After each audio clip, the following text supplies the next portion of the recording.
Albert Einstein once said, everybody's a genius. But if you judge a fish by its ability to climb a tree, it will live its whole life believing that it is stupid. Ladies and gentlemen of the jury, today on trial we have modern day schooling. Glad you could come. Not only does he make fish climb trees, but also makes them climb down and do a 10-mile run. Tell me, school, are you proud of the things you've done? Turning millions of people into robots, do you find that fun? Do you realize how many kids relate to that fish swimming upstream in class, never finding their gifts, thinking they are stupid, believing they are useless? Well, the time has come, no more excuses. I call school to the stand and accuse him of killing creativity, individuality, and being intellectually abusive. He's an ancient institution that has outlived his usage. So, Your Honor, this concludes my opening statement, and if I may present the evidence of my case, I will prove it. Proceed. Exhibit A. Here's a modern day phone. Recognize it? Here's a phone from 150 years ago. Big difference, right? Stay with me. Here's a car from today, and here's a car from 150 years ago. Big difference, right? Well, get this. Here's a classroom of today, and here's a class we used 150 years ago. Now ain't that a shame? In literally more than a century, nothing has changed. Yet you claim to prepare students for the future? But with evidence like that, I must ask, do you prepare students for the future or the past? I did a background check on you and let the record show that you were made to train people to work in factories, which explains why you put students in straight rows, nice and neat, tell them sit still, raise your hand if you want to speak, give them a short break to eat, and for 8 hours a day tell them what to think. Oh, and make them compete to get an A. A letter which determines product quality, hence grade A of meat.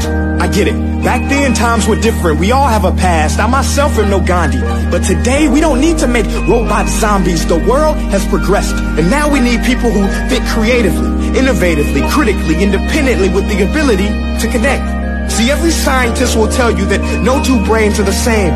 And every parent with 2 or more children will confirm that claim.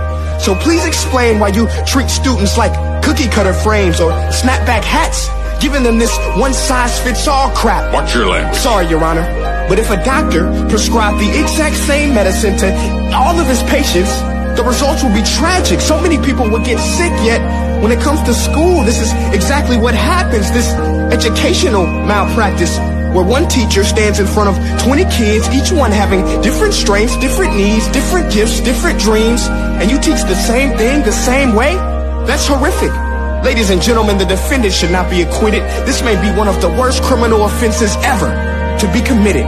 And let's mention the way you treat your employees. Objection. Overruled. I want to hear this. It's a shame.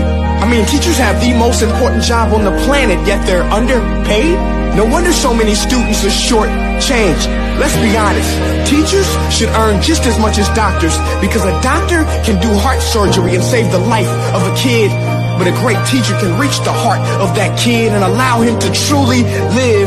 See, teachers are heroes that often get blamed, but they're not the problem. They work in a system without many options or rights. Curriculums are created by policymakers, most of which have never taught a day in their life. Just obsessed with standardized tests. They think bubbling in a multiple choice question will determine success. That's outlandish. In fact, these tests are too cruel to be used and should be abandoned, but don't take my word for it.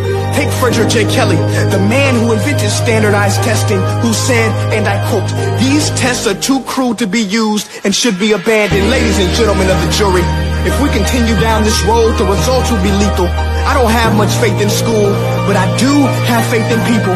And if we can customize healthcare, cars, and Facebook pages, then it is our duty to do the same for education, to upgrade it, change it, do away with school spirit, because that's useless. Unless we're working to bring the spirit out of each and every student, that should be our task. No more Common Core. Instead, let's reach the core of every heart in every class. Sure, math is important, but no more than art or dance. Let's give every gift an equal chance. I know this sounds like a dream, but countries like Finland are doing impressive things. They have shorter school days. Teachers make a decent wage. Homework is non-existent, and they focus on collaboration instead of competition. But here's the kicker, boys and girls. Their educational system outperforms every other country in the world. Other places like Singapore are succeeding rapidly. Schools like Montessori, programs like Khan Academy. There is no single solution, but let's get moving. Because while students may be 20% of our population, they are 100% of our future. So let's attend to their dreams, and there's no telling what we can achieve. This is a world in which I believe, a world where fish are no longer forced to climb trees. I rest my case.